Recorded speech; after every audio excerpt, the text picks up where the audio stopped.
वही चलिए आज हम लोग बहुत इंपॉर्टेंट टॉपिक केमिस्ट्री का चैप्टर कोऑर्डिनेशन कंपाउंड से एक important topic valence bond theory के बारे में हम लोग पढ़ने वाले हैं। जल्दी से जल्दी हम लोग कम टाइम में वैलेंस बॉन्ड थ्योरी को करना सीखेंगे। ठीक है, वैलेंस बॉन्ड थ्योरी जिसको वीबीटी बोलते हैं, valence bond theory. Valence bond theory के लिए हमको कुछ चीजें ध्यान रखनी पड़ेंगी। अगर वो चीजें हमें निकालनी आती हैं तो वैलेंस बॉन्ड थ्योरी बहुत ही आसान है, इजीली हो जाएगा। तो वैलेंस बॉन्ड थ्योरी के लिए हमें सबसे पहले तो ऑक्सीडेशन नंबर निकालना आना चाहिए, ऑक्सीडेशन नंबर। दूसरी चीज, वैलेंस बॉन्ड थ्योरी के लिए हमको लिगेंड्स पहचानना आना चाहिए।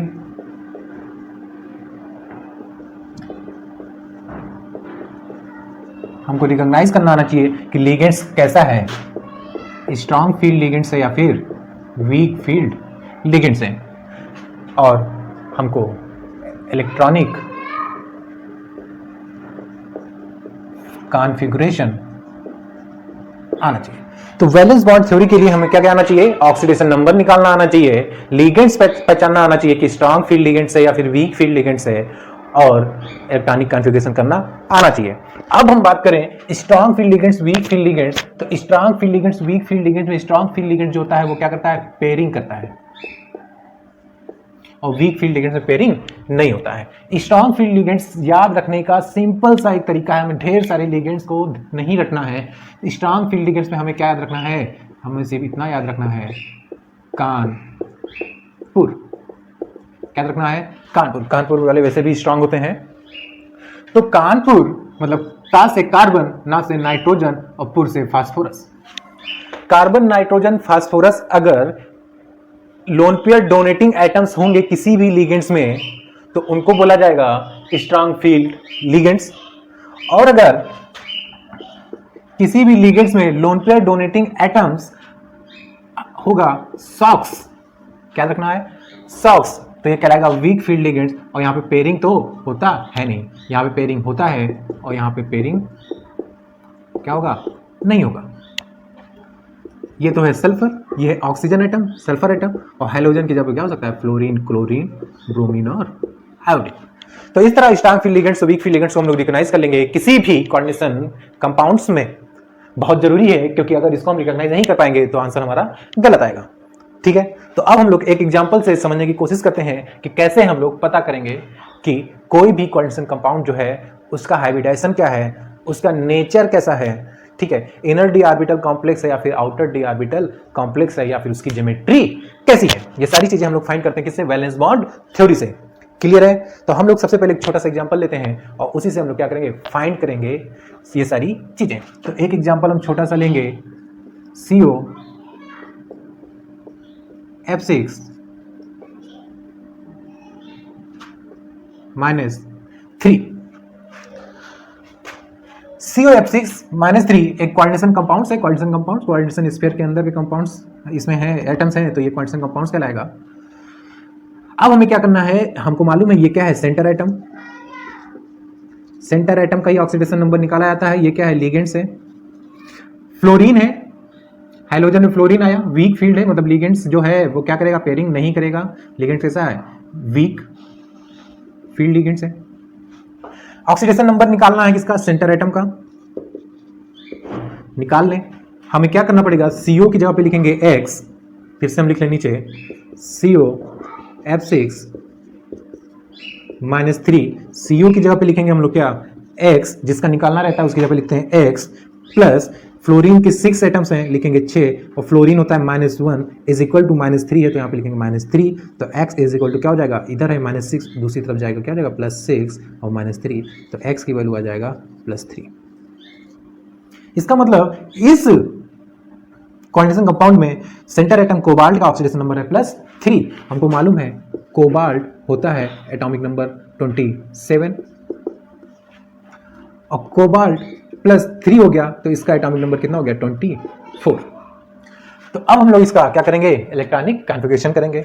ठीक है भाई, electronic configuration 1s2 2s2 2p6। Electronic configuration जिसको नहीं करना आता है वो हमारा दूसरा वीडियो देख सकता है इलेक्ट्रॉनिक कॉन्फ़िगरेशन का, वहां से हम लोग इजीली सीख जाएंगे।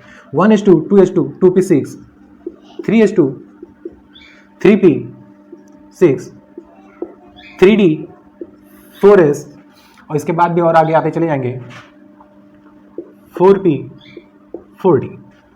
अब इलेक्ट्रॉनों को काउंट करें हम, 24 इलेक्ट्रॉन्स हैं, क्योंकि जितना एटॉमिक नंबर होता है वही इलेक्ट्रॉन्स होता है, वही प्रोटॉन्स होता है। 2 2 4 6 10 2 12 6 18, 2 2 4 6 10 12 18, रिमेनिंग कितने हैं 6। क्या है यहाँ पे 24 है, अभी कितने पूरे हुए 18 18, तो अब बचे कितने 6। वो 6 हम डी में जाने देंगे, क्योंकि डी में मैक्सिमम कितने इलेक्ट्रॉन हो सकते हैं 10 इलेक्ट्रॉन हो सकते हैं। ये सारी चीजें हम लोग इलेक्ट्रॉन कॉन्फ़िगरेशन में सीखेंगे। क्लियर। अब हम लोग ऑर्बिटल्स बनाएंगे यहाँ पे, तो डी के लिए हम 5 ऑर्बिटल्स बनाते हैं, एस के लिए 1 ऑर्बिटल्स बनता है, पी के लिए 3 ऑर्बिटल्स बनते हैं। अब यहां पे हमारे पास इलेक्ट्रॉन्स पूरे हो गए थे, तो ये सब कितने रहेंगे 0।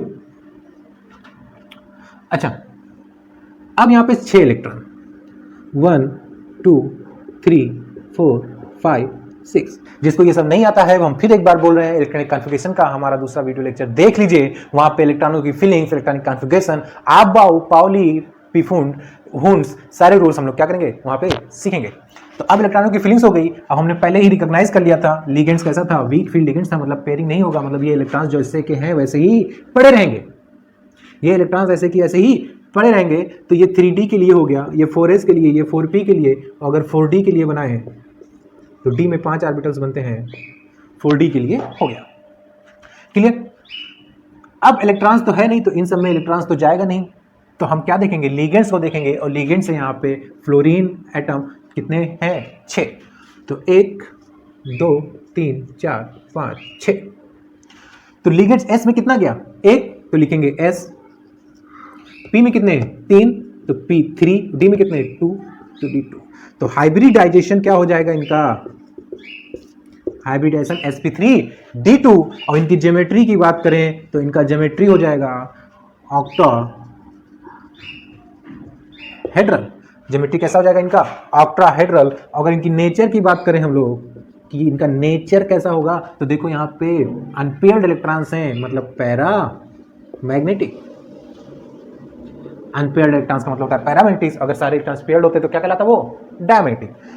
अब सबसे मेन चीज कि वैलेंस बॉन्ड थ्योरी में हम लोग ये भी हमें बताना है इसका कि ये जो कॉन्स्टेंट कंपाउंड है वो कैसा डी ऑर्बिटल कॉम्प्लेक्स है, इनर डी ऑर्बिटल या फिर आउटर डी ऑर्बिटल। तो हम लोग यहाँ पे देखें तो एक डी ऑर्बिटल तो ये था और दूसरा डी ऑर्बिटल ये है, ये अंदर की ओर है, ये बाहर की ओर है।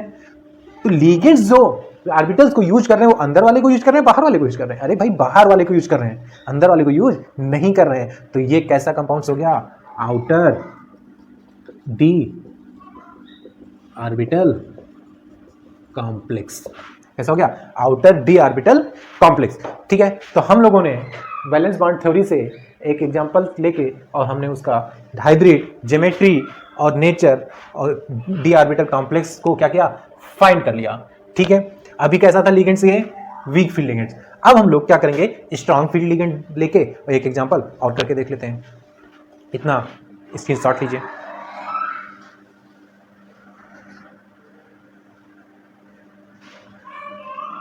हाँ भाई चलिए, CONH3 का होल 6+3 ये एक कोऑर्डिनेशन कंपाउंड है हमारे पास। अब इसका हम वैलेंस बॉन्ड थ्योरी के अकॉर्डिंग सारी चीजें क्या करेंगे फाइंड करेंगे। तो CO लिगेंड्स कैसा है, यहाँ पे अमोनिया है। अमोनिया में नाइट्रोजन जो है वो donating lone pair donating atom है, और नाइट्रोजन आ रहा है कहाँ पे कानपुर में, मतलब स्ट्रॉन्ग, मतलब पेयरिंग होगा। तो लिगेंड्स कैसा है इसमें स्ट्रॉन्ग, लिगेंड्स कैसा है strong field ligands. Oxidation number निकालेंगे, कोबाल्ट का निकालना है, x लिखेंगे +6, अमोनिया का होता है 0 इज इक्वल टू +3। तो x की वैल्यू क्या हो जाएगी, x की वैल्यू क्या हो जाएगी +3। ठीक है, ये तो 0 हो गया, x की वैल्यू +3। कोबाल्ट हमको मालूम है, कोबाल्ट होता है 27 एटॉमिक नंबर, बट ये तो कोबाल्ट +3 है तो एटॉमिक नंबर हो जाएगा 24। हम लोग प्रीवियस क्वेश्चन की तरफ फिर से क्या करेंगे, इसका इलेक्ट्रॉनिक कॉन्फ़िगरेशन निकाल लेंगे। 1s2 2s2 2p6 यहाँ पर निकाल लें ताकि करना आसान हो जाए। CO+3 1s2 2s2 2p6 3s2 3p6 3d 4s 4p 4d। 2 4 6 10 12 6 18 और इलेक्ट्रॉन्स कितने टोटल 24, तो 6 यहाँ पे चला गया, इन सब में क्या रहेगा 0। फिर से वही चीज आर्बिटल्स को हम लोग बनाएंगे, तो डी के लिए बनेगा 5 आर्बिटल्स 5 आर्बिटल्स, एस के लिए बनेगा 1, पी के लिए बनेगा 3 और डी के लिए बनेगा 5। अच्छा, किसी के दिमाग में ये तो नहीं आ रहा सर आप यहीं से क्यों बना रहे हैं, आगे का इधर का क्यों नहीं बना रहे? अरे देखो यहाँ का पूरा क्या है, कंप्लीट है, इलेक्ट्रॉन्स क्या है पूरी तरीके से भरे हुए हैं। इलेक्ट्रॉन जब पूरी तरीके से भरे हैं तो ऑर्बिटल्स खाली तो है नहीं, ऑर्बिटल्स जब खाली ही नहीं है तो लिगेंड्स कहाँ जाके एंटर करेगा, लिगेंड्स एंटर कर ही नहीं पाएगा। यहाँ पे 10 हो सकते थे, 6 ही है, इसका मतलब यहाँ पे पॉसिबिलिटी है लिगेंड्स एंटर करने की, इसीलिए हमने यहाँ से बनाना स्टार्ट किया। ठीक है, कितने इलेक्ट्रॉन 6, 1 2 3 4 5 6। अब एक्चुअल में ये स्ट्रॉन्ग फील्ड लिगेंड्स है और स्ट्रॉन्ग फील्ड लिगेंड्स होने की वजह से क्या होगा, यहाँ पे पेयरिंग होगा। क्या होगा, पेयरिंग होगा। ये इलेक्ट्रॉन जम करके यहाँ आ जाएगा, ये इलेक्ट्रॉन जम करके यहाँ आ जाएगा और कुछ टाइम के बाद सीन कुछ ऐसा हो जाएगा इसका,